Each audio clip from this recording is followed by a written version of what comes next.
somewhere in Dreamland.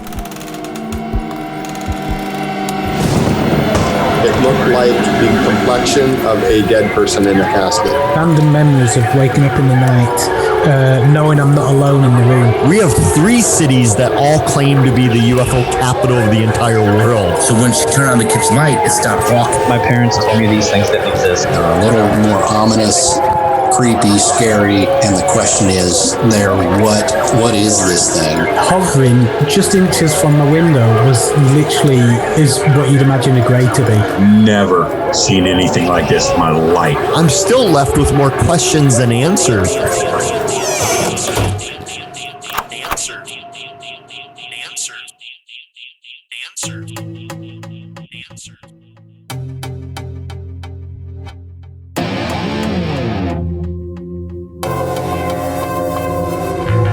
Welcome back, dreamers. If you've had an encounter, please contact me at somedreamland@gmail.com, find me on social media at somedreamland podcast, or check out the show's new website, dreamlandpodcast.weebly.com. If you're enjoying the show, please help it grow by subscribing, rating, reviewing, and sharing this episode with friends, family, and social media. Tonight, my guests are Tobias and Emily Wayland, with special co-host Rich from down the road.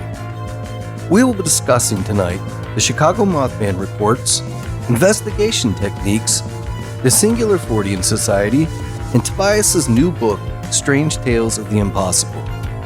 So without further ado, grab your blankets, turn down the lights, get comfy, and let's fade away into Dreamland.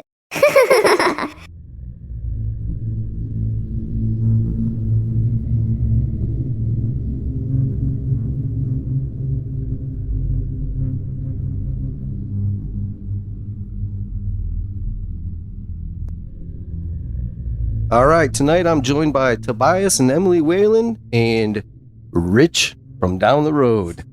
So, Tobias, I'm so glad to have you back, man. I'm excited to talk with you guys. I'm excited to finally get to talk with Emily because everybody knows that she is your better half anyway. So, well, yeah, you're not wrong. Thanks for having us. Of course. Thank you. Yeah, absolutely. So, hey, first thing I want to talk about is last time we talked, I don't think I talked enough about the Singular Fortean Society. So I want to find out a little bit more about that if I can. Yeah, sure, definitely. So the Singular Fortean Society is a journalistic and investigative organization that we started in the spring of 2016. And for anybody not familiar, because this is probably the most common question that we get, what does Fortean mean? So a lot of people aren't necessarily familiar with that word. And so where that comes from is there was an early 20th century collector of weird news stories, Charles Fort. And what he would do is he would collect these weird stories from all over the world, and he would put them together in these massive compilations, and he would sort of speculate, often tongue-in-cheek, about the nature of these phenomena. And so he would make all of these different connections and come up with all of these wild theories and stuff about what he thought was behind everything. And one of his most famous quotes is, "One measures a circle beginning anywhere." And so how I always took that was that we can learn something about every aspect of the paranormal by studying any of it, because it's all seemingly connected, even if those connections aren't immediately obvious. And so that's always been our approach when it comes to weirdness. We don't specialize in any one category. We like to look at everything. And something that I've really learned personally after doing this as long as I have is there are all kinds of weird connections, and they don't always make sense, but they're definitely there. And so that's how we landed on Singular Fortean Society anyway. Emily, what am I forgetting? Anything? Well, I think it's good to remind people of kind of how we got set up a little bit. So, like, obviously, you and I started dating, but we figured out that we had these complementary skill sets with a shared interest in the paranormal. So it works out that Tobias is the writer, and I do everything visual, from graphic design to photography to illustration. So it just made sense to do this. Oh, it definitely worked out. I like to tell people that Emily is the reason that I am not just a madman ranting in green text on a black background on some cheap blogger site, deep in the internet. To say. It's true though, we have this amazing aesthetic and everything that we put out is so beautiful. And I think that really helps, get people's attention, and then hopefully we keep it with the actual substantive content, Oh yeah, and I think we've grown a lot too from when we first started, because we like to do our own investigations and write articles on them, but I think part of why we do it, what we do is, there's lots of reasons. Let's just say that, but we want to be there for people who might have something weird happen to them, but a loved one will shrug them off or laugh at them. Right. And the other reason is also, we definitely don't like the way the mainstream news covers this occasionally. Sure, they do. It's usually not very serious. Right. To speak to Emily's first point, when I was a kid, I started experiencing things that I couldn't explain, and like outside of normal childhood. It wasn't just like puberty or something. No, like I would have these paranormal experiences ever since I was very young, and they were often very scary. And I didn't really have any place that I could go with those, And this, of course, was long before the internet became popular. And so what I would do is I would ride my bike down to the library. I was a pretty nerdy kid anyway, and I would read books, and I found all these books by writers like John Keel and Whitley Strieber. Brad Steiger was a big influence, and I would read all of these books, and it helped. It helped me sort of make sense of what was happening to me.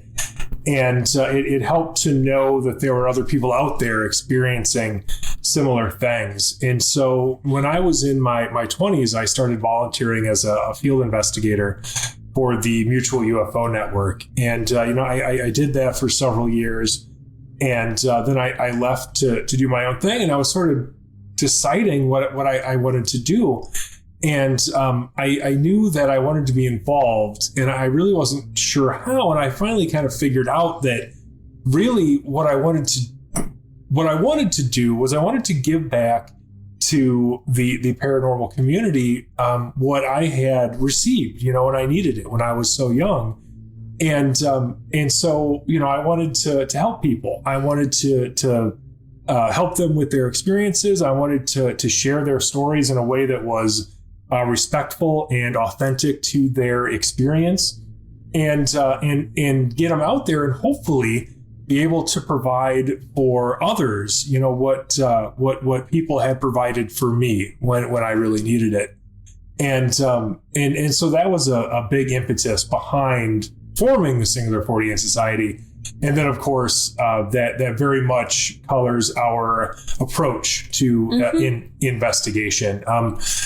Too often in this field, I've seen people treat witness interviews like interrogations, and it's always been offensive to me, frankly. And so our approach has always been that we're going to approach someone's experience as though what they're relating to us is true, frankly, unless we have hard evidence to the contrary, rather than approaching their story as though none of it's true, unless somehow we can prove it is, which, of course, for anybody who follows the paranormal at all, is much easier said than done, and it isn't really a very helpful opinion or approach to have much of the time. So And then the second part. What was the second part you were talking about? I was talking about coverage of mainstream media and how we wanted to kind of have it because, like, I mean, they'll pick up stories around Halloween and it's spooky, hoo-hoo, fun, whatever.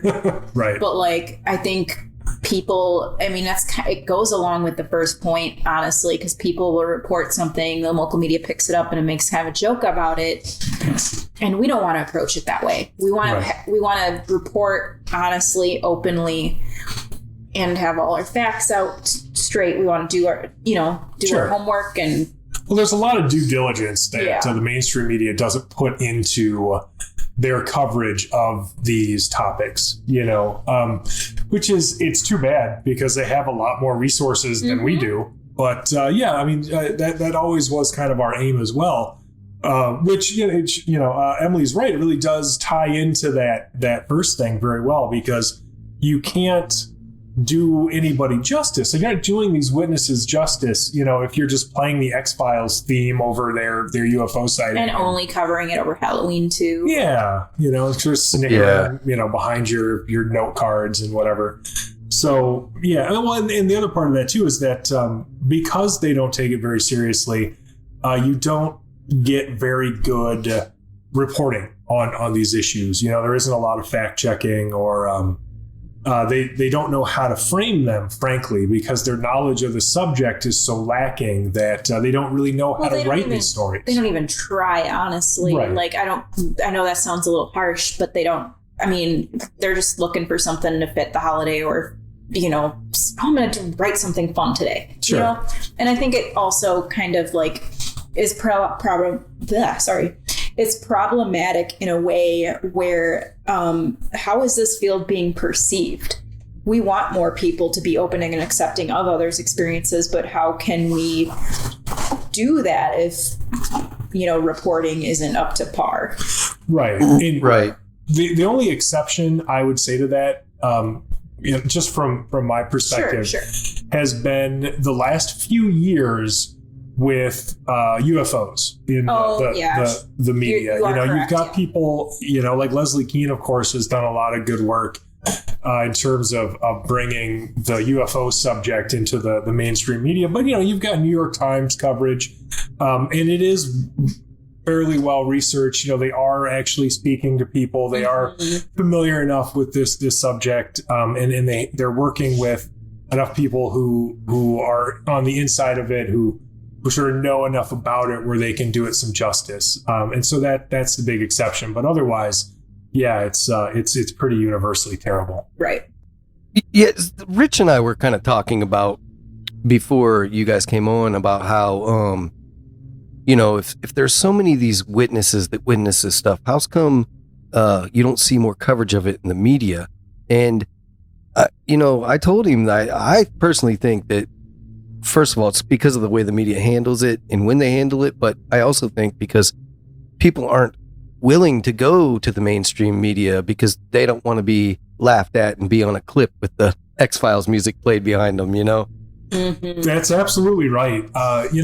People learned a long time ago, like decades ago, frankly, what going to the media with really any kind of paranormal story got you. And for a lot of people, it more or less ruined their life. You can look at, there's so many examples from mid-century, on, Joe Simonton, for instance. That's a nice local one for us, up in Eagle River, 1961. Joe Simonton, famously, at least in ufological circles, had an encounter with these UFO occupants. And so they land this craft outside of his farm, and he goes out to greet them, see what the hell they were doing.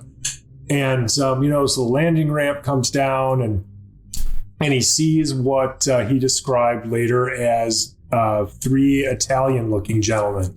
Which is interesting, and I don't want to digress too much, but it is interesting. You look at mid-century UFO reports and earlier, you get a lot of descriptions like that. You don't get a lot of gray aliens and stuff. You get a lot of weird stuff like robots and goblins and things. Yeah. But by and large, people are describing UFO occupants as humanoid, but more than that, human-like. So he sees these three like Italian-looking gentlemen, and they can't really communicate verbally because they're they don't speak the same language or anything, and so through pantomime, they're able to convey that they have this jug and they want it filled up with water.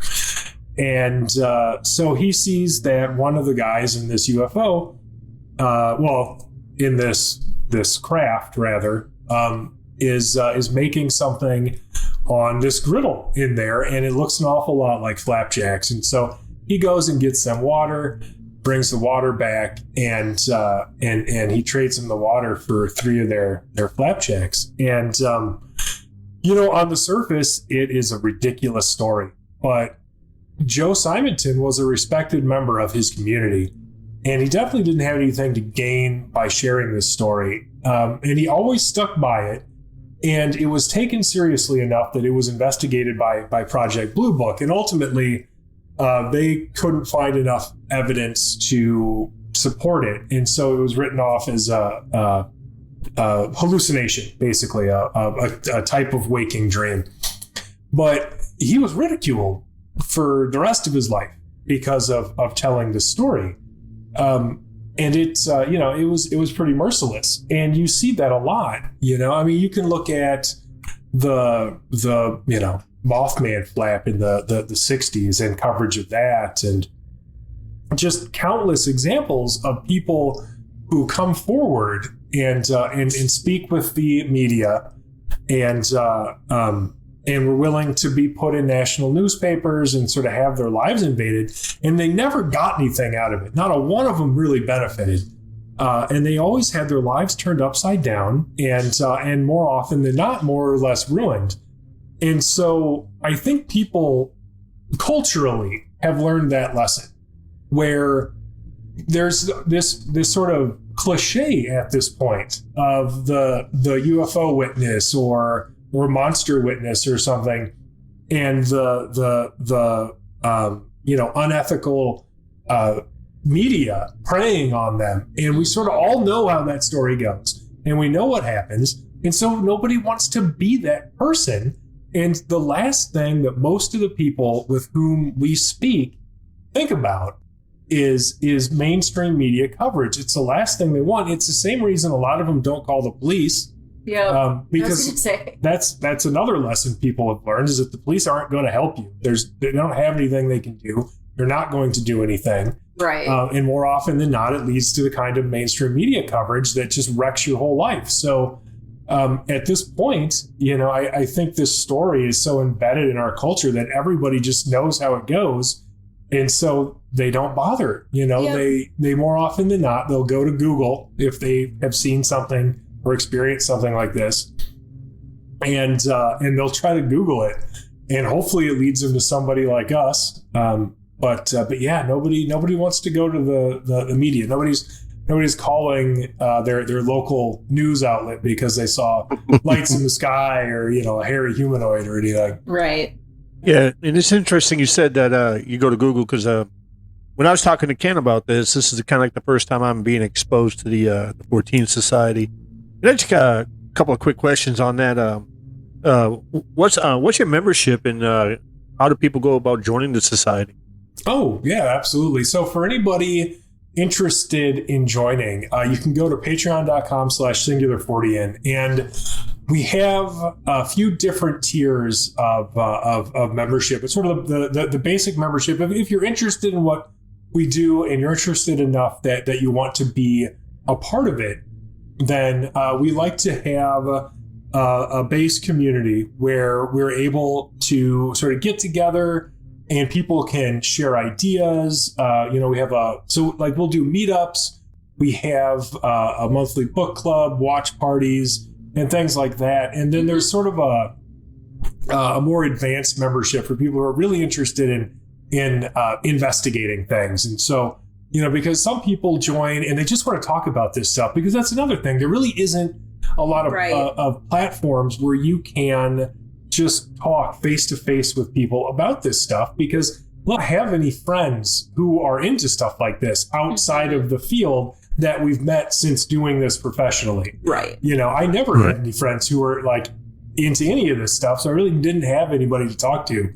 And so, you know, that for a lot of people is what they're looking for. Some people want to get out in the field and do their own investigations too. And so, you know, we have a sort of, you know, membership plus sort of thing for that, where, you know, we can help people track down leads. A lot of people don't have any clue how to conduct an investigation, or even how to begin one, how to find something weird in their area. And so at this point, having done this long enough, you know, that type of mentorship is something that we can easily provide for people, in addition to all of the community stuff, all of being able to sit down and talk about it. And that's something that, you know, is really meaningful to me, because again, I would have loved this, you know, probably 30 plus years ago, when,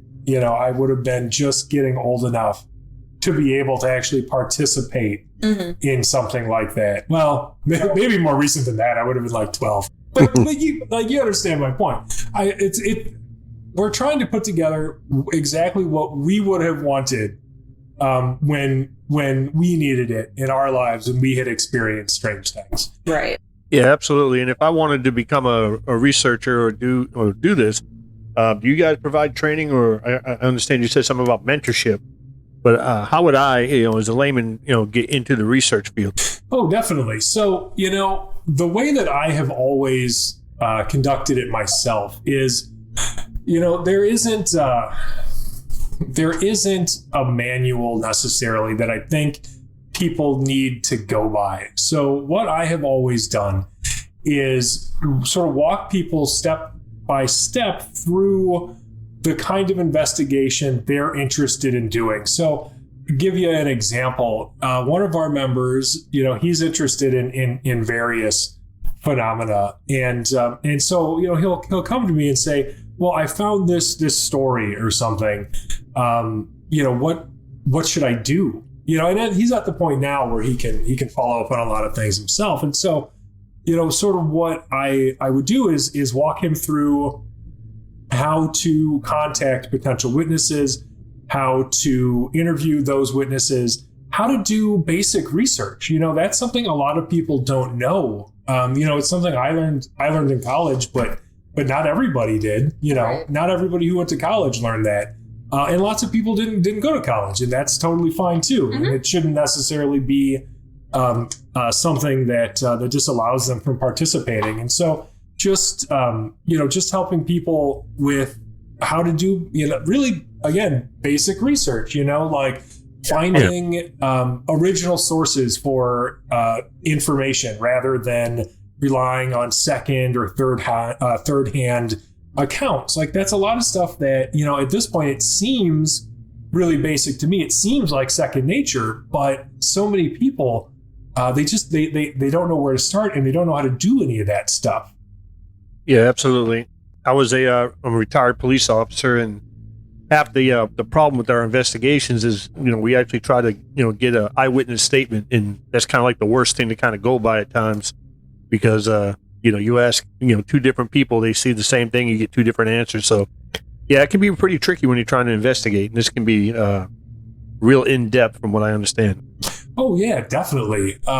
You know, well, in most of these cases, you're not going to have more than one eyewitness. You know, like sometimes I think my record is maybe two at any particular event.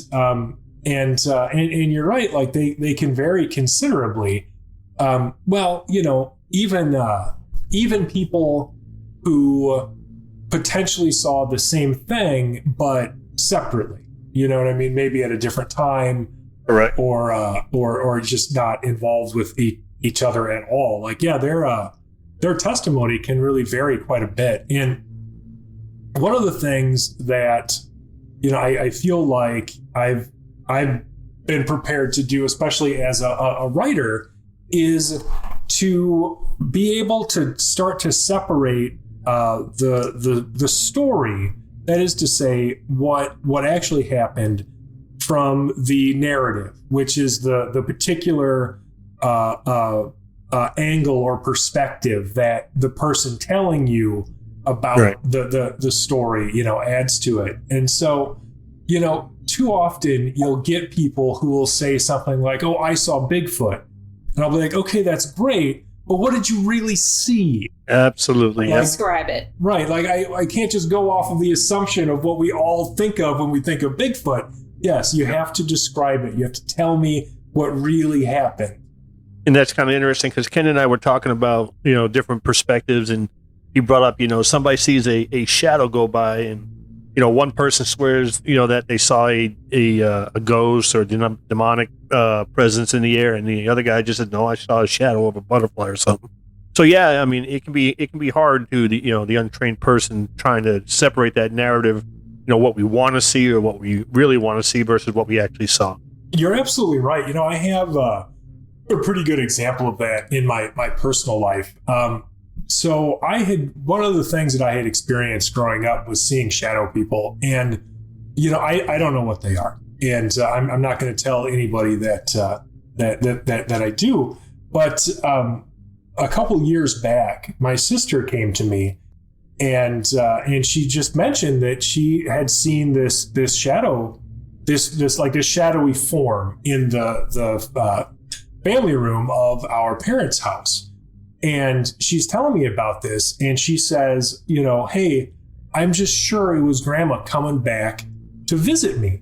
And in my head, I'm thinking, you can't possibly know that. You know what I mean? Like, there's no way you could know that. And of course, I didn't have the heart to say that to my sister. So I was like, yeah, maybe it was. Yeah. But you get that a lot because really specifically, like, the shadow person phenomenon in and of itself, almost more than anything else, to me, it lends itself to almost every aspect of the paranormal, where if you're really into UFOs and alien abduction, and you wake up and you see a shadow person standing next to your bed, you might think that it's an alien and you were just abducted or something. If you're really into ghosts, and you wake up and you see that, you're going to think that your house is haunted. If you're really into demons and demonology, you're going to grab a crucifix. Like, absolutely. It means whatever people want it to mean. But at the end of the day, to me, as an investigator,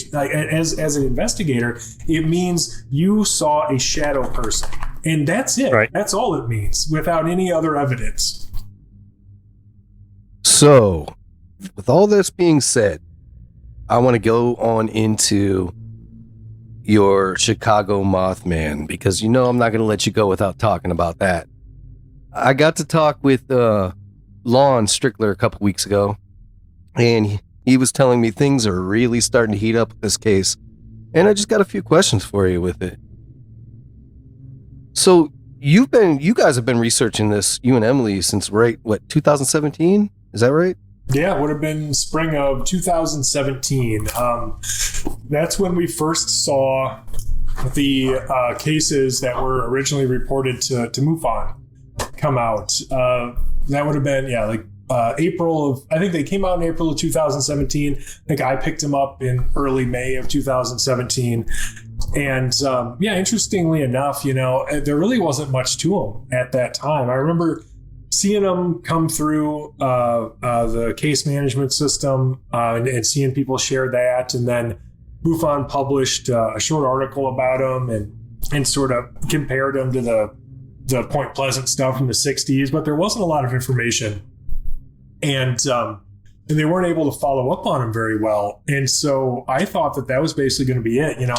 I wrote a short article for the Singular Fortean Society about it, and I assumed it would just go away. After that, it would just be a weird one-off. And little did you know. Yeah, right. That's exactly it. But yeah, indeed, little did I know. It was after that, then they just started coming in. They started coming into Phantoms and Monsters and the UFO Clearinghouse, and then we started covering, the sightings more and more, and we were introduced to Lon and Manuel, and I interviewed them both because I wanted to follow up on these sightings. And then not long after that, they Lon asked us if we, because we were so close, if we wanted to help investigate, which made a lot of sense because by that time we were starting to get our own reports as well. People just contacting us directly because they're seeing articles that we're publishing about it. And so, wow, it's been over 4 years now that we've been covering this. Yeah, it's So going back and looking, these cases through history, though, they haven't just begun, right? They've been there. Like Native American people in the area have mentioned this. Am I right on that? Well, I don't know about any indigenous peoples speaking directly about winged humanoids. A lot of people like to compare winged humanoids to things like the Thunderbird, and that is something that does exist in some tribes' mythology. But for us specifically, and what we've covered, I think the oldest case that we've received was from a guy, Gerald Therese, and he had seen something back in 1957 in central Illinois. And that is the oldest case that we've received specifically. But yeah, I mean, like I said, there's a lot of stuff I think that people could find in various mythologies that would be related. I mean, almost everybody has some story of a winged creature or something. I mean, there's the Piasaw bird down in Alton, Illinois, in Alton, Illinois, that some people have compared to it. It's not really actually similar, but it is a flying monster. So that's enough often for people to start making comparisons. Yeah, Van Meter visitor. Oh, there's a lot of weird little things that are kind of similar. What getting into this case, I know that the Rest Haven Cemetery plays a big part in this. Why do you think that is? Well, that's a good question. Well, because that gets into the O'Hare reports, and the O'Hare reports are something that I struggle with a lot of the time because I've only spoken to one witness directly from the O'Hare International Airport, and he seemed credible enough. There was no indication that he was doing anything other than authentically relating his experience to me. But the other witnesses, even when provided with contact info, I really haven't been able to get anything out of them, and so it gets really difficult to sort of support. How do I want to put it? It gets difficult to sort of lend my credibility to these reports, and that doesn't sound great. And I understand that, but it's nothing. People have to understand it's nothing against Lon or Manuel or anybody, because I like those guys. I've worked with them for years now, and I don't think that they're making anything up. It's just we have to have a certain investigative standard, right? And so I can't say that I know something that I don't know. And when it comes to the O'Hare reports, all I know is that I've got other investigators who are saying somebody told them this. And then when I've tried to follow up on it, I haven't been able to. And there are explanations for that, a lot of people will tell Lon or Manuel. It's usually Manuel. He receives the bulk of those reports, and they will say that they are, in fear of losing their job, for instance, is a big one, and that sounds fair enough. Mm-hmm. And it's believable. But it's, it sure would make me feel better if I could actually speak to one of them. In terms of the Rest Haven Cemetery, we just went down there last weekend, and it's a weird little cemetery. You don't expect to to see that in the middle of one of the world's largest airports. But I think if there is some kind of connection between that and the sightings that people are reporting down there, it could be a coincidence, frankly. Now, a lot of the sightings come from the cargo area, which makes a certain amount of sense. If you've ever been down there, the cargo areas in that airport are pretty isolated, and they're surrounded by a lot of green space. There's some woods, there's big open fields, and really nothing around. And so it seems like the kind of place where you would see a monster if you were going to, at this otherwise constantly busy airport. And it's possible that it just so happens that the Rest Haven Cemetery, is in this area, because where else would it be? It's not going to be in the middle of the food court. So it's set off in this isolated area. And the isolated areas where these sightings happen to be. And so they happen to be near this cemetery as well. Right. I don't know that there's any intrinsic property to the cemetery that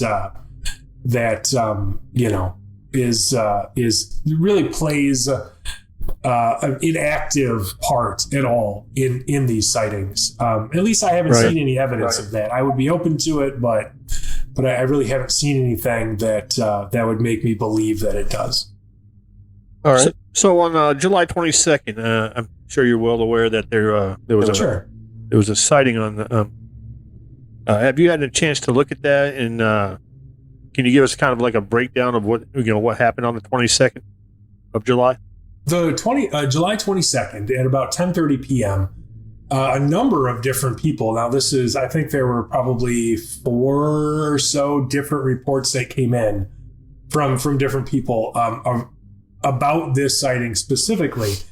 This would have been near the FedEx cargo area. So like where FedEx does their cargo stuff. A number of different people claim to have seen a winged humanoid that had elicited a security response from security personnel at O'Hare International Airport. So like I said, it was about 10:30 p.m. that night.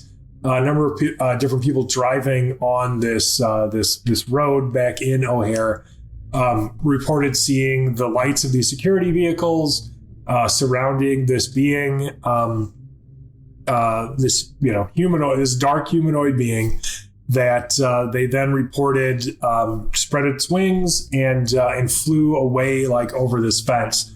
And when any of them tried to stop or get out and try to take a photograph or something, they say that they were basically warned away by the security people there. So I don't know if a lot of people know this or not, but you can submit FOIA requests directly to the TSA. And so I did. How's that working out for you? I have not received any response yet. Yeah.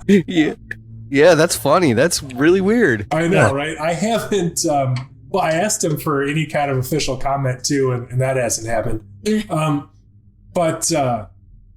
haven't had a lot of luck with anything related to that. Like the FAA, that's another one.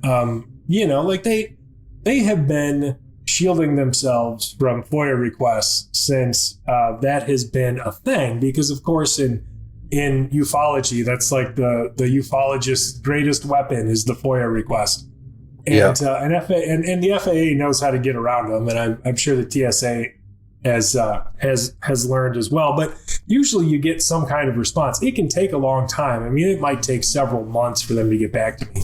The last FAA request I did was for a UFO sighting in New Mexico, and they did finally get back to me, but their response basically was like, hey, we can't talk about anything that the FBI might have an interest in. So, I was like, all right, well, tell me there was a UFO without actually telling me there was a UFO. That's weird. So going on the UFO thing, I know that there's been some UFO sightings out there as well, and some of them correlate with this.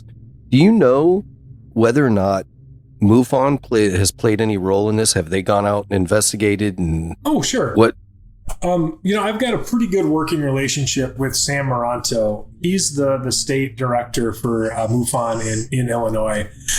And they have received some reports. They even received one report from the July 22nd event. And I spoke to him about that. And interestingly enough, they weren't able to follow up on it very well. So now he didn't do this himself. He delegates most of this because he's the state director. So he had a field investigator. Now, and I know who this was. I'm not going to name him. I don't have, because I never really got permission to call him out or anything. And it doesn't necessarily reflect super well on him anyway. So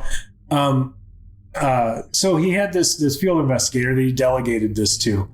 And the guy, he reached out to this witness, and I don't know, this isn't the first time this has happened, but I don't know what he said. But, the witness ended up going and contacting, it was either Lon or Manuel instead. Yeah. And that's happened before, where MuFON has got a report from somebody saying that they had seen a winged humanoid. And they'll have some limited email contact, and then they'll just go and talk to somebody else. And so I don't know what they're saying to people, but I think they take a weird approach whenever it has something to do with like a being or entity for whatever reason.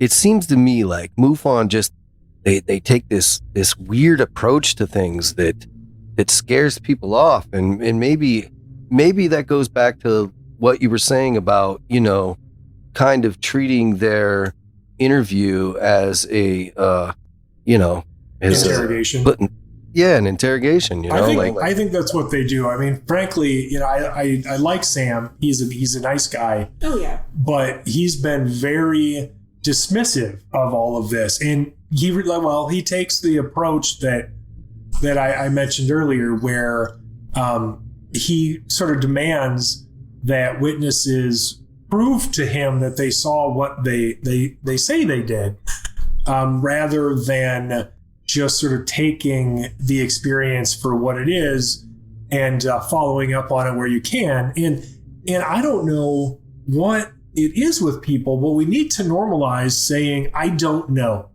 because it's not fair to dismiss things out of hand, but it's also not particularly useful or credible to just sort of blindly believe everything.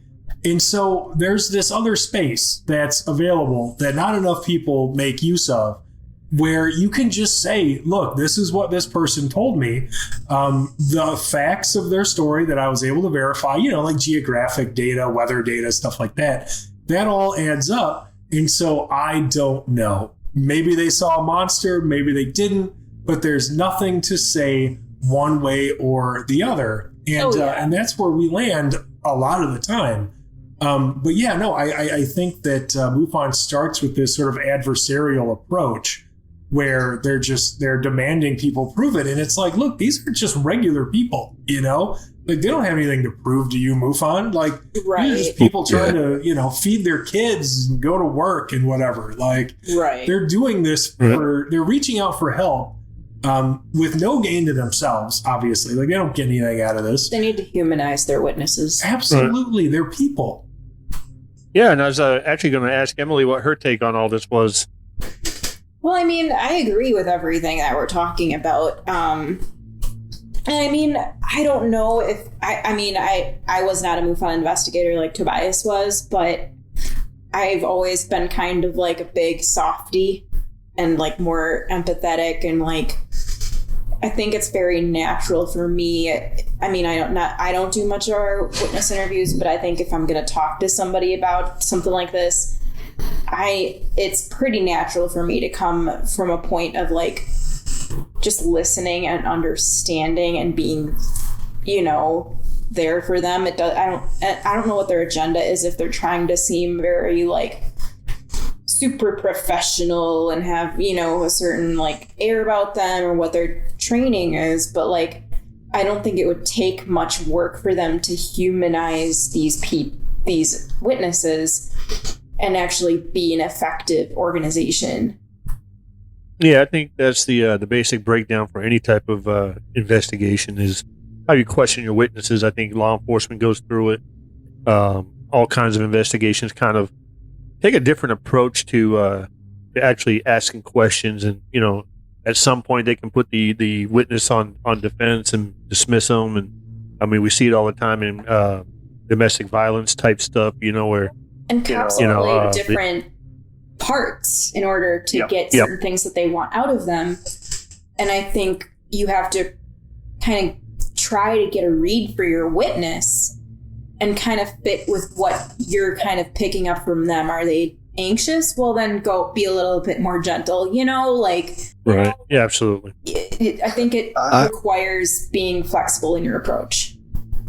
I have an experience with MuFON, and because of that, and I'm not bad-mouthing MuFON, they've done a lot of great things in this field, but I had an experience with MuFON once where I reported something, and they just were completely not very nice, and they never did follow back up, never did come out and investigate, and it kind of, for me, put a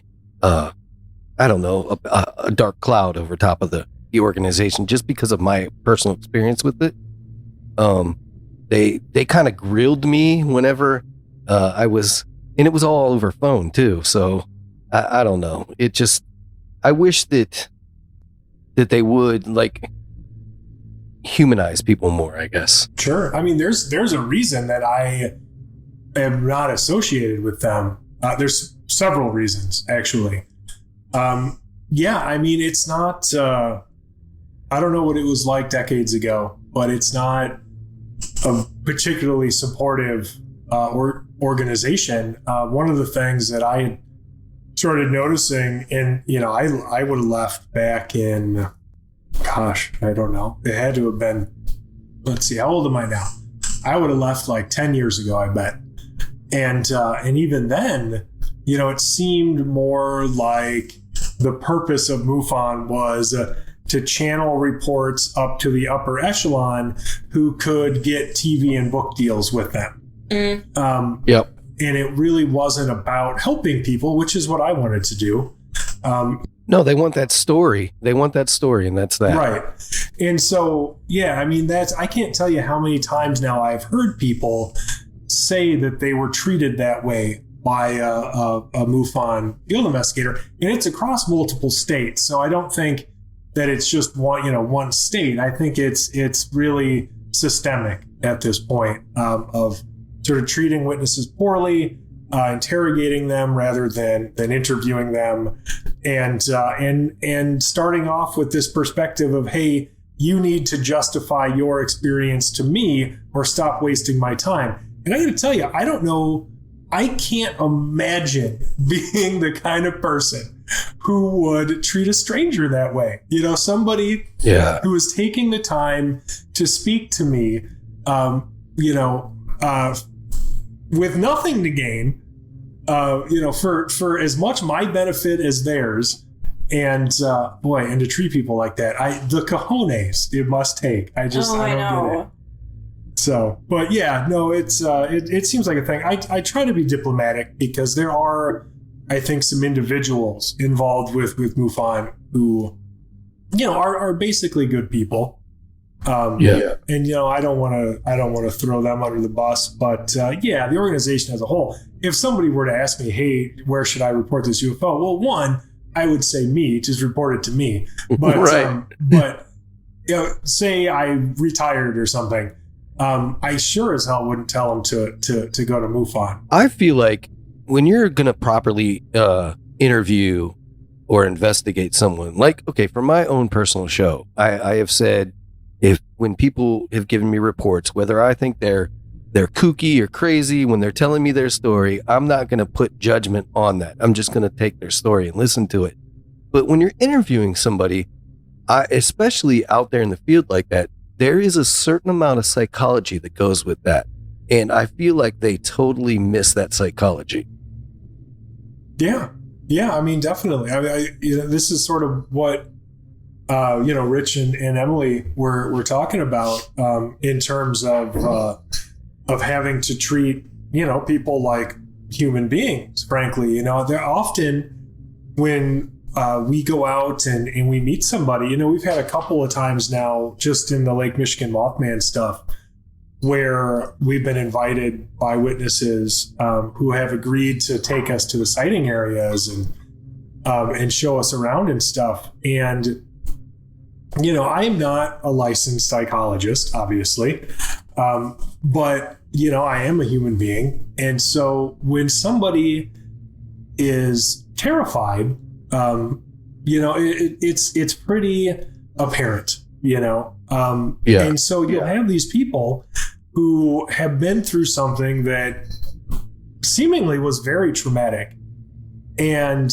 they'll be sitting there in broad daylight sweating or shaking, their voice wavering, telling you about this experience as they show you this sighting area, again with really no gain. Like there's no material gain for them to tell you this story. I think that most of them probably do it for the same reason I would have done it, which is because you have to tell somebody, and you want some support, and you want anything in the world to make sense again after that kind of experience. And so you want to be able to work with somebody who can help you make whatever sense there is to be made of it. But to be out there and see these grown adults who, again, are clearly affected very powerfully by their experience. Like, I can't imagine not having enough empathy to want to at least approach them with what I like to call compassionate professional-ism. Yeah, saying like, you want to be an active listener a lot of the time. You don't want to interrogate them. You want to allow them to, basically what I'll do is I will allow people to tell their stories, just get out of their way so they can tell me their story and then ask pertinent questions, rather than trying to interrogate them, because they're going to shut down. They're not going to respond well to that. And just to add on to that a little bit, I mean, we get occasional people where it's just like, I think you have a mental illness. That's happened, sure. And I just can't imagine, because like obviously we don't have like training in that, but I mean, how many MuFON investigators have that training? Probably not many. I don't know, but like, I'm just thinking about anybody who does have a mental illness who reaches out and they handle it the way they do. Right. And that can also be damaging. Oh, yeah. Yeah, definitely. The few times that has happened to us, because it doesn't happen very often, but it has happened. Right. The few times that has happened, I recommend, of course, this is all I can do. I can't make anybody do anything. But I always recommend, seeing a professional. And there's a way to frame that, I think, because you can't just start treating people differently because they have a mental illness. You can't just all of a sudden start treating them differently, because they're going to notice and they're not going to like it. Right. But you can suggest, as though it makes all the sense in the world, that you want to rule out anything possible in terms of an explanation. And then once we've done that, then if nothing has explained it, then we can start exploring like weirder possibilities. So if you frame it that way, and then make sure to reinforce that there is no stigma, or there should be no stigma attached to seeking professional help, because we all need help sometimes, then you might have some luck. But if you just start interrogating those people, they're just going to continue, but with somebody else, and they likely aren't going to get any help. Yeah. I'll tell you what, Tobias, I don't need any help. I'm one of those guys. I'm absolutely perfect. No, I'm joking. So, hey, I know on our previous episode that you were on, we talked about how we think that a lot of these paranormal beings vibrate at different levels than humans, and sometimes we can see them, and also sometimes we are in an altered state, and it makes it easier for us to see them. Do you believe that these creatures that are being seen in the Chicago area are like that, or do you believe that they're a flesh and blood being? Well, I'll tell you, I don't believe that they're flesh and blood, and the reason for that is just based off of sort of what we know in terms of human understanding of biology. So, you look at what people, and this is all speculation, of course. I don't know any of this to be true, but I am willing to speculate about all of it, naturally, because what else can you do? But when you look at the reports that people have submitted and witnesses with whom I've spoken personally, what they're reporting doesn't seem possible in biological terms. So if you're talking about something that stands 7 or 8 feet tall, built like a human being, roughly, with, a 12 to 15 foot wingspan, that thing shouldn't be able to get off the ground like that. You would need 25, 30 foot wingspan minimum for like a skinny 6 foot tall person to fly, let alone a bulky 7 or 8 foot tall one. And then you start thinking in terms of like ecology. If it was a flesh and blood creature, it would have to live somewhere. And it couldn't just live in the middle of an airport or even the suburbs. It would need a steady food supply. There would have to be a breeding population. All of these things would have to exist, and we don't see any of them. There aren't any answers for any of those questions, and so I think the obvious conclusion for me is that it couldn't be some undiscovered biological species. It just doesn't add up. And then sort of, what it is beyond that is anybody's guess, of course. None of us really know.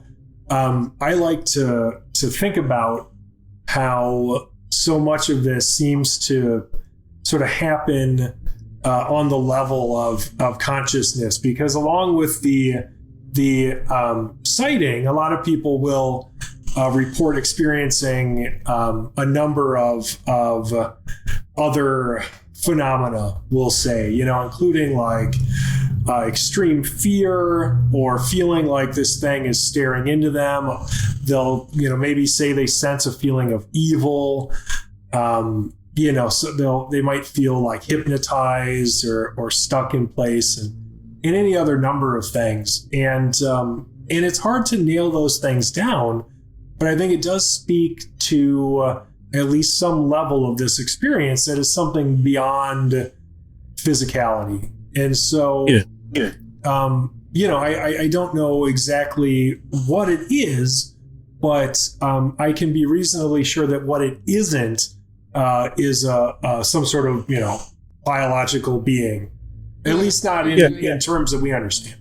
Right. Yeah, that was interesting you said that, because I think you mentioned something about the questions being asked, and I was just kind of curious as to whether you know, or you may be speculating on what type of research methods they use to investigate something like this. Like who specifically? You guys, what do you guys do? Well, how would you guys go about kind of investigating this July 22nd phenomenon? Sure. Well, I can tell you what we've done so far. I have tried to be able to, speak with witnesses directly, and I have not been able to do that. So I did submit the FOIA request with the TSA because I'm at the stage, and this is with a lot of the O'Hare sightings. I'm still at the stage where I need to be able to prove that something happened in the first place. I haven't been able to prove that yet. And that isn't to say that something didn't happen, but I can't prove that something did. For instance, we've got, I have used FOIA successfully at least one other time in the Lake Michigan Mothman sightings, where a guy said he called 911, and I was able to contact the McHenry County Sheriff's Department down in Illinois, and they provided me with the incident detail report. And so that at least shows, like, that's some place to start. That shows that this guy said he called 911, and he definitely did. And the sheriff's department sent a deputy out. He didn't find a monster, but he did find a pretty scared guy who said that he had seen one. And so that is a reasonable place to begin in investigation. Another reasonable place to begin in investigation is speaking directly to a witness. And now I haven't been able to do either. I haven't been able to confirm with any authorities that an incident happened, or that anybody said that an incident has happened. And I haven't been able to speak directly with any witnesses. And so we're still at the point now where we are basically, having to report secondhand information. And so when I write articles about it, I have to say, like, Lon Strickler is saying that this person told him this thing, or Manuel Navarrete is saying that this person told him this thing. And I haven't been able to confirm any of it. So step one on how to investigate something like this is to be able to confirm any of it. And do you think that might be a cause with the airlines themselves that protect their employees or don't want their employees saying anything because it reflects on the airline themselves? Or well, I'm happy to speculate about that. I think that so far the narrative that's been presented has been that the airlines are telling employees not to speak to anyone about these sightings, and threatening termination if they do. Right. Now, I don't have any way to confirm that, but that has been the narrative presented. And I don't think that is an unreasonable narrative. I think it's certainly something that we should be willing to entertain. I just, in terms of conducting an investigation, I think that's something that we would need to work on confirming. And so, if I was ever able to speak to someone directly, I would want to work with them to have some way of confirming that information, being able to prove that an airline is threatening termination regarding reporting these flying humanoid sightings. And so, there's a number of ways to do that. If any of it, of course, was done through official documentation, if they sent an email out or something, they probably didn't. But if they did, that would be a real softball. That would be easy. Or have, somebody be able to record something, or even just have, for my own peace of mind, multiple people who can prove that they work there tell me that. Right. Then I think that would really be a foundation for us to be able to say, hey, this really happened. We need to take this seriously. And be the beginning of our investigation, because right now, we don't really have that stuff, and it's too bad, because I think it would be a much more interesting investigation if we did. Yeah. So outside of witnesses and all of that, have you guys, the Singular Fortean Society, have you guys gone out there and done any spirit box sessions, any Estes methods, any EMF? Have you done anything like that in the area out there? Sure. So we went down to Rest Haven last week, and I was talking to Lon about it, and he was like, "Boy, I sure wish I could get to that cemetery and take my dowsing rods." And I was like, "Well, hey, I'm happy to do that." And so we went down last week, and now the thing you have to understand about Rest Haven Cemetery is it is in and I can't stress this enough, the middle of Chicago's O'Hare International Airport. So it is loud. It is super loud all the time, because there's constantly planes coming and going, at all hours of the day and night. And so we were down there at probably 5 or 6 p.m. Yeah, the sun was kind of getting low. Yeah, it was. I mean, like we were still an hour away from sunset at least. But yeah, I mean, it was loud as hell. So we weren't going to be able to reliably do any spirit box work, period, regardless of method. Right. And so we had the dowsing rods, and I did get some interesting hits with that. Now, Manuel had said that he had an interesting experience with some sort of entity when he had visited Rest Haven. And again, and I can't stress this enough, it's not as though I don't believe Lon and Manuel when they tell me things. I do. I don't think they're making anything up or lying. It's just, as an investigator, I want to be able to confirm things before I tell people that, hey, this is true. And so I feel bad because I want to make sure that people understand that, because I don't want anybody to think that I'm speaking ill of either of those guys, because I most definitely am not. So Manuel had said that he was down at Rest Haven and he had an experience with some entity. And this is based off of some information that Lon had received and, of course, shared with myself and Manuel from someone claiming to be in some sort of communication with these entities, these ultra-terrestrials, if you will, to use John Keel's term, who they think are responsible for these sightings. And so Manuel had some sort of contact where, he had said that he had experienced this telepathy, like this telepathic contact, and felt this physical touch of this entity. And so we were down there, and I had my dowsing rods out, and I did get a hit near one of these benches. And so, I asked, is there anything here with us? And the rods sort of shoot apart. And generally, if they shoot apart, most people take that to indicate in affirmative. So at that point, I made it clear that we were open to any form of communication. Just being as diplomatic and open and welcoming as possible. But we didn't really experience anything after that. And I don't know if, I think part of it for me was I found it very, very difficult to get in the right frame of mind there, because again, it's like every couple of minutes, there's just this deafening airplane noise. And so it was kind of tough for me to concentrate. And so something could have been, metaphorically screaming in my ear telepathically. And I don't know that I would have been able to get in the right frame of mind to even hear it. So it was tough. I'm going to have to, maybe brainstorm some ways around that. But it was interesting, because we did get some kind of hit while we were there. We just need to, we need to go back and follow up on it. Are there any caves or tunnel systems around there that you know of?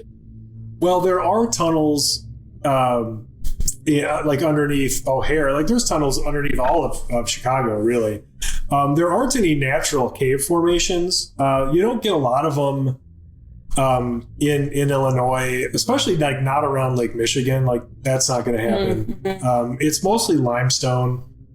They don't have a lot of natural cave formations. In Illinois, you really got to get into like the northwest corner of the state before you're going to start seeing like those types of geological formations.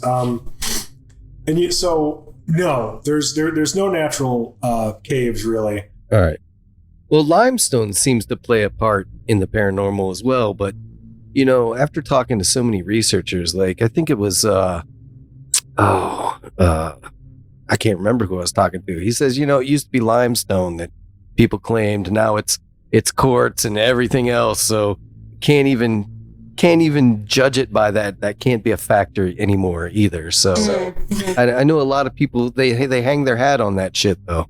Oh, I hear you. No, well, people need to remember that correlation does not prove causation. So, there's all kinds of correlations we can make, just specifically with the Lake Michigan Mothman stuff. A lot of it seems to take place, well, it doesn't seem, a lot of it takes place near natural areas like forest preserves, wilderness preserves, stuff like that, and in water, And so that's a definite correlation, but there's no causative element that we can really point to, there's no causality that we know of to explain why that correlation exists. We don't know if that's where the entities live.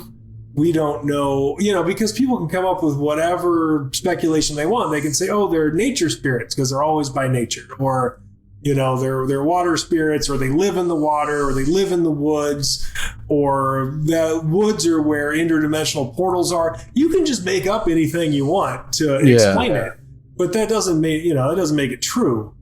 So of course, and it's usually stuff that there's a lot of everywhere. This is the Midwest. Like 75% of the Midwest is water and forests and natural areas, and that's where that's the remote, the remote parts of where we live. So I think it's most likely, if you're going to see something weird like that, it's probably going to be someplace relatively remote. And so it's the same thing with limestone and quartz and whatever. Like, that stuff is everywhere. So sure, you could say that there's some. You could make a correlation about, I don't know, all of it taking place under the sky, because it all does. I mean, it's just, they're really broad categories, and so maybe there's something to it. I mean, not obviously, that's hyperbole, and I was kidding, but so maybe there's something to the sightings taking place where they do, in terms of natural areas and water and limestone and everything else. But again, we don't have any real proof of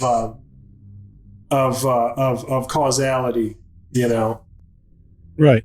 Yeah. And I thank Ken a lot for allowing me to sit in on this discussion, and I thank you and Emily for talking, because I'm kind of new to this, and I'm learning a lot. But my quick question would be, with everything going on, with the investigations and the research going on right now, in your opinion, what do you feel these creatures are, and why are they here?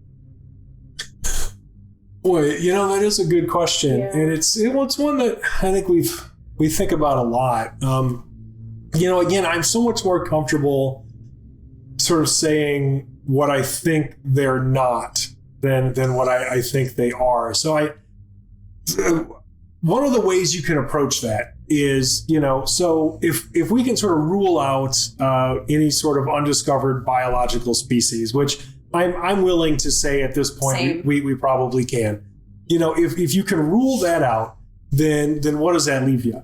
You've got people are making it up. You've got people are hallucinating. You've got people are misidentifying something, or you've got people are seeing something truly unexplained that exists outside of our understanding of how our physical universe is supposed to operate.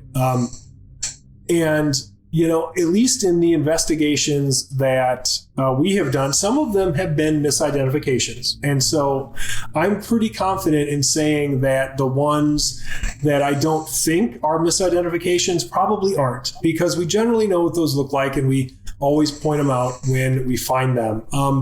In terms of whether or not people are hallucinating, I'm not a licensed physician or psychologist.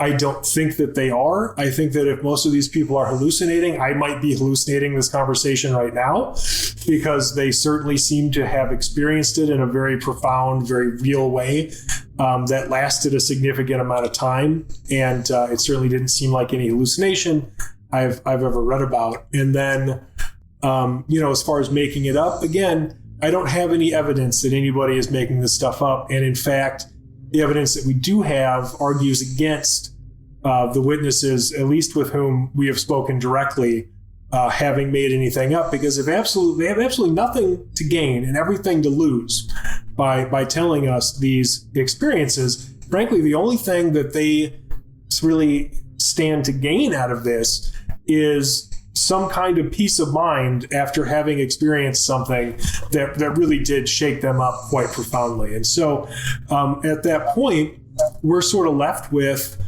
something unexplained that seems to operate outside of our understanding of how the physical universe is supposed to operate. And beyond that, I couldn't tell you as far as what it seems to want. Now that's another good question that I've thought about quite a bit. And so if you look at some of the similarities between reports, so much of it seems so random, where people are just out going about their business, right? Running an errand, going to or from work, just normal people stuff, just out living their lives. And so there doesn't seem to be any selective element, where people are chosen on purpose, right? And so beyond that, some of the things that they have in common, again, will be people sensing evil or feeling extreme fear. And so, we have to possibly consider that at least some of the sightings are accidental. They weren't necessarily supposed to be seen for whatever reason, and yet they were. Right. And then others, however, where that seems less likely, you get a lot more of the extreme fear, I think, in those reports. And so I have to wonder if the fear isn't the point. If scaring people isn't the point in and of itself. And as far as the motivation to do that, it's anybody's guess. You could speculate that it's some kind of experiment to see how people respond to fear. It's something that enjoys fear. It's something that feeds off of fear. I have no idea. But that's something that I've definitely considered, because that's such a strong part of the narrative so much of the time, at least in those reports that I think have the highest probability of being paranormal. Emily, I know Tobias has had many personal experiences, and I know that you go on investigations with him, but what about you? Do you have any personal paranormal experiences? Especially I wonder if I've had more than I thought, and I'll get to that in a second, but especially after doing investigation and being open to this kind of stuff, I've seen shadow people, weird lights, weird feelings, that kind of stuff. But since he spoke of one of his growing up, I'll touch on one of mine. And I was definitely raised in a way to be skeptical of this stuff. So I think part of me was naturally just shrugging a lot of it off. So it makes me wonder if I've, seen more, but I just was so conditioned to do that. And I don't blame anybody. It's just how I was raised, but there's something in me that just loved weird stuff. And I think some people are just born with that. But when I was about 25, I had a visitation of a deceased family member, and it was my grandfather who had just passed the fall prior to my experience. My experience was the spring of 2012. I want to say about March, and he had passed the previous August. So, I was living at the time I lived in Madison, Wisconsin, and a lot of the housing there is very, old buildings from the early 1900s, late 1800s that has been divided up into apartments. And I was in a basement bedroom, and this actually is relevant, but I actually had a lot of bats come into my room. So I often slept with like some lighting because I was always scared and I didn't sleep very well all the time. And I'd just gone through a breakup, as you do in your 20s. So one night I guess it would be morning. I don't know what time it was. It must have been early morning because it was like the sky was like a dark blue, but light was coming in through the basement windows. And, I kind of like I was drifting in and out of sleep as I did because I didn't sleep very well because I was afraid bats were going to come in the room. And I like kind of groggily got up for a second, and then I saw a shadow figure that I recognized as my grandpa because I could see like very distinct features that were very distinctly him. And I, at the time I wasn't really processing it, and I was sleeping, I was in a different place or whatever, but he spoke to me and it was his voice, and that's why I can say that. And he said, "It's a shame you guys couldn't get along, but you'll be okay, honey." And then I kind of was like, okay, drifted back to sleep, and it felt very real at the time.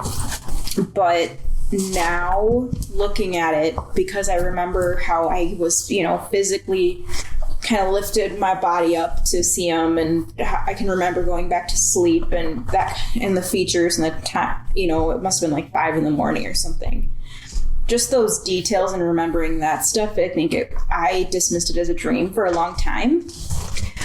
But in exploring more of this, I definitely didn't admit to myself at the time that this could have been a very real experience. So that's kind of where, that's probably the most profound experience that I've ever had. And everything else has been after that with, where we've gone. I think, when we've been on investigations. Right. Yeah, that's what I meant. Sorry. There's that altered state again, right, Tobias? That half dreaming, half thinking you're awake thing that I know there's something to it, man. Oh, absolutely. I cover that quite a bit in like our newest book, Strange Tales of the Impossible, because it's definitely something that I've noticed. It is one of those commonalities across witnesses where you've got people sort of in these liminal states, right? And that's a word that gets really overused these days, but there really is something to that, at least again in the correlative sense.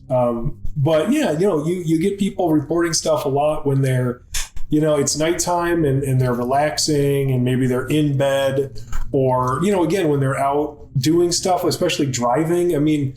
Highway hypnosis is a thing, and it's an altered state of consciousness. That's what that is. All of us enter these altered states of consciousness every day. Dreaming is one. Falling asleep is one. Waking up is one. Daydreaming is one.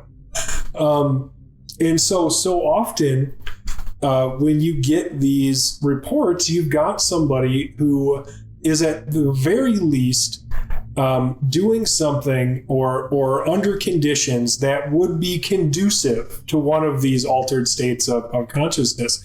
It's not all just like getting high or whatever. Like, there are natural altered states of consciousness that we sort of slip in and out of all day, every day. And yeah, it's something that definitely correlates to these experiences. So. Yeah, it's interesting you say that, because I'm sitting here thinking of a lot of my experiences, like early morning between 2-3 o'clock in the morning. I've had those experiences where, I'm waking up, it's pitch black in the room, and you feel so heavy, like you're being pulled into the bed, and, you just feel like there's a presence or something's going on around you that you just don't want to open your eyes for. And I've had several of those experiences, but I've never, equaled it to a paranormal experience or whatnot. But I definitely understand that at that point, what do you call that, a altered state that I was in, just kind of waking up or just kind of laying there in a trance or whatnot. But I can definitely see how you might be conducive to more paranormal experiences then. Sure. So I did want to talk about the new book, Emily, did you do the cover art for that book? I did, yes. Man, it's amazing. I love it. Yeah, it's one of my favorites. I love the cover of that book. Thank you. Yeah. So I have not, unfortunately, had a chance to read that yet. I will read it because I love the way you write. Thank you. But yeah, so I feel like the way you write is very easy to read because it's just like a conversation, you know, and I like that. I don't need any complicated shit in my writing. It just give me your stuff. You know what? Tell me. You know what I mean? And I enjoy that. I believe that you write that way to where anybody can just pick this book up and read it and understand it and walk away with something from it. Well, thank you. I mean, that's the whole point, isn't it? You know, like nobody should want to write a book that people don't want to read, you know? And I just remember from being in college how infuriating like academic writing was. Because it really is. It's like designed to be difficult to read, and there's no good reason for it. It's just sort of this elitist nonsense. And yeah, I don't want to write books like that. You know, I want to write books that anybody can pick up and understand. And that doesn't mean that they don't deal with complicated subjects, you know, or profound experiences. It's just that those subjects and those experiences need to be accessible to everyone, you know, and they need to be easily accessible. And so that's how I want to write. Yeah, I enjoy it. So, what can you tell us about this new book? Like, what can you tell us, and what can you tell us about it? Is it firsthand accounts? Is it witness accounts? What is it? Yeah, so this basically is a selection of reports that we have on some level investigated personally. And so a lot of these were either sent to us directly or were referred to us by other people. A couple of them were investigated by friends of ours, but you know, we had access to all of the materials involved. So like, for instance, one thing that I encourage people to do when you're interviewing a witness is record it. It's not that hard. We live in the 21st century, and there is a free app you can get for whatever kind of phone you have that will allow you to record conversations. And, you know, depending on what state you live in, you need to tell them that you're doing it. But definitely do that because it makes things a lot easier. So one, you can go back and transcribe it later so you really know exactly what they said. And two, you can share it with other investigators so they can confirm that this conversation took place and it took place the way you said it did. And so there are a few reports in there that were conducted by friends of ours. But again, we had access to all of the investigative material. So I was able to listen to and transcribe these witness interviews and things.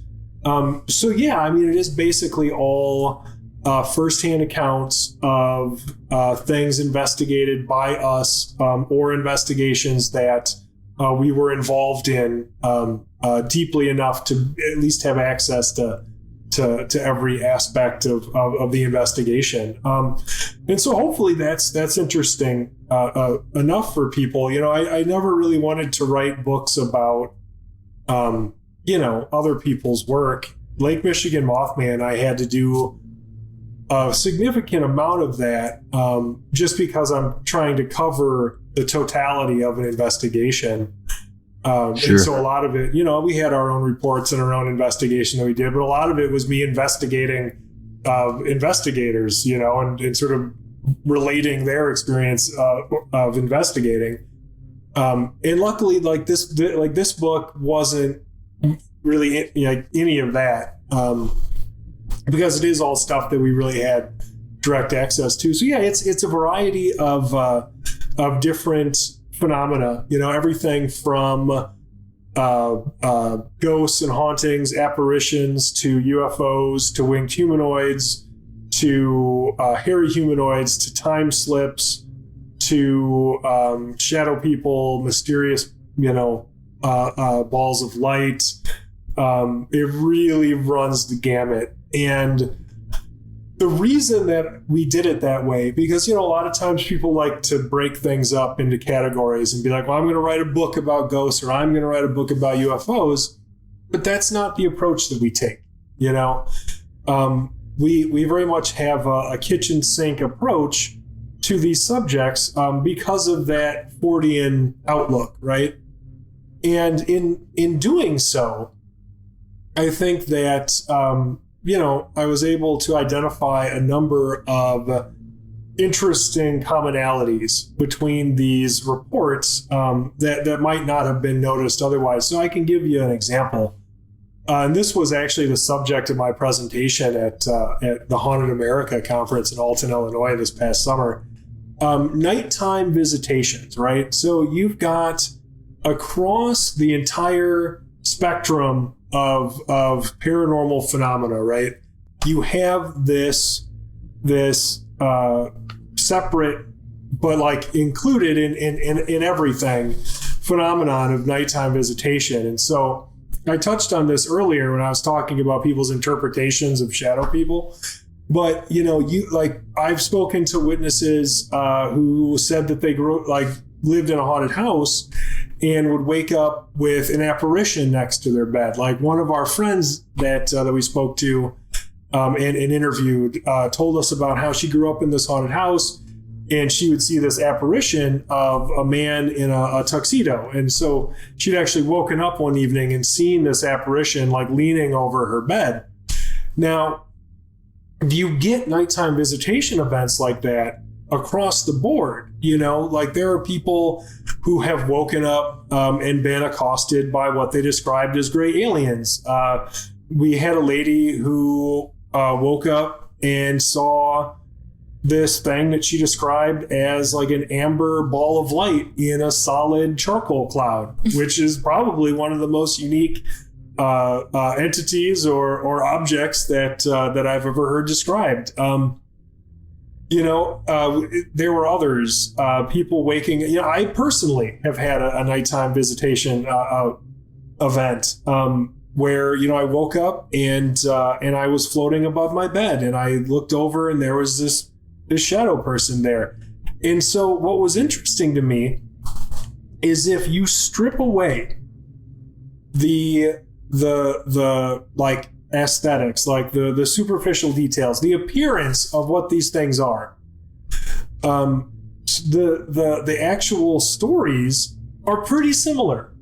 You've got people seemingly being observed when they're at their most vulnerable, usually in bed, by something that appears in a variety of forms. And I'm not necessarily saying that it all has to be the exact same thing, some sort of shapeshifter that just takes on different appearances or whatever. But I can't ignore that commonality for whatever reason.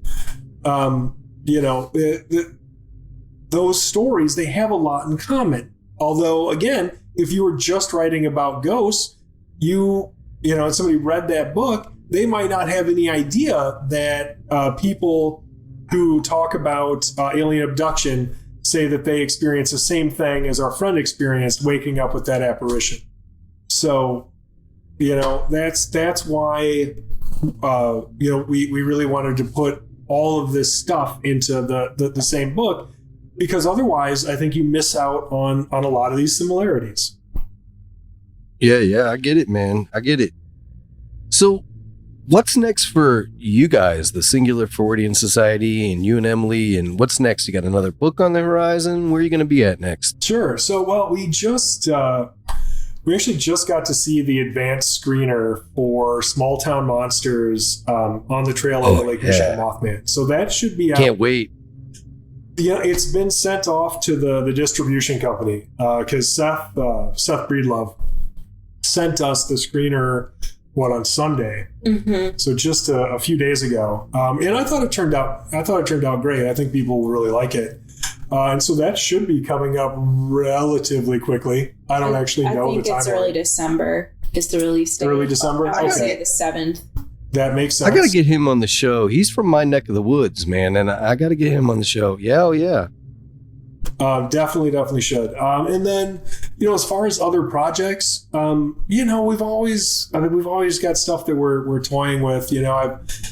I've got a couple of different books that I'd like to write. I don't know necessarily which one we'll do next. I'd really like to do a weird monsters of the Midwest book. And, I don't want it to be ground that's already been covered. Right. But we've really collected enough of these reports from people that, we could include a lot of monsters that are not, I guarantee, are not anything anybody has covered. So, maybe something like that. Emily could do the illustrations, who knows? Sure. Yeah, that'd be awesome. And I think too, like with that idea, we would I think there's a lot of like monster encyclopedias that are like folkloric and more like undiscovered. That they seem to be presented more as undiscovered, but like I think we've got a good high strangeness angle to approach with these. So hopefully it'll be unique when we do it. And I mean, we're always just trying to find more. I mean, we just put this book out and the sky's the limit, really. Like, I think we'd like to try to get out of Wisconsin a bit more and explore country, maybe overseas. That'd be great. Of course, that's money, but whatever. Just because, like, I think we've been kind of in Wisconsin since our... Illinois a lot, too. It'd just be good to get out more, and how much can phenomena from across the country and across the world, how does it connect to what we've explored in our own backyard? That's a good point. And so we do have some areas that we'd like to get to within like the next year. So, like maybe Massachusetts, Arizona. There are definitely some places. Nevada. I'll tell you what I'd like to see. I'm an Ohio boy, but Ohio is literally one of the strangest states in the United States. I mean, there is so much going on in Ohio that you've got everything from the Loveland Frogmen to the Melonheads to, I mean, even Mothman. There's so much in Ohio that it isn't funny. It's one of the weirdest places ever. I've been, I have some family out there around Dayton, it's an interesting place. I've been to Wright-Patterson, like the Air Force Museum, which is amazing. And anybody who has the opportunity to go check out that museum, definitely do it. It is just the best. But of course, there's everything related to, what people think has gone on in Wright-Patterson in terms of crashed saucer retrieval and study and everything. So, there's a lot of that goes right back to Wright-Patterson, doesn't it? Oh, yeah. Absolutely. It's wild. It is wild. So, hey, where can everybody find your books, sign up for the Singular Fortean Society, get a hold of you if they want to report something? Where can we do all that at? Sure. So, if you want to check us out, the best way to do that is to go to our website, which is singularfortean.com, SINGULARFORTEAN.com. And from there, you can actually find copies of our books for sale. You can get them through Amazon as well, but if you want a signed copy, you got to order directly through the website. You can keep up with, what we're up to as far as what we're up to immediately, or at least lately, by following us on social media. So Facebook, Instagram, Twitter, Tumblr. We're on basically all of the social media that, like a 40-year-old man is going to be able to navigate. Are you making fun of me now? No, I'm going to be 42. That's, I'm 44, so we're right. Same boat. Yeah, I'm gonna go angrily shake my cane at some kids later. But so all of that stuff. And of course you can find all of our news articles and feature articles and things like that on the website. We do of course also share all of those on social media. So following us on social media is a great way to just keep up with what we're doing. If you do decide that you like what we're doing enough that you want to be a part of it, you're interested in talking about this stuff or even going out and investigating it, then check us out at patreon.com/singularfortean, and you can look into membership as well. Hey, Emily, Tobias, I really appreciate you guys coming on.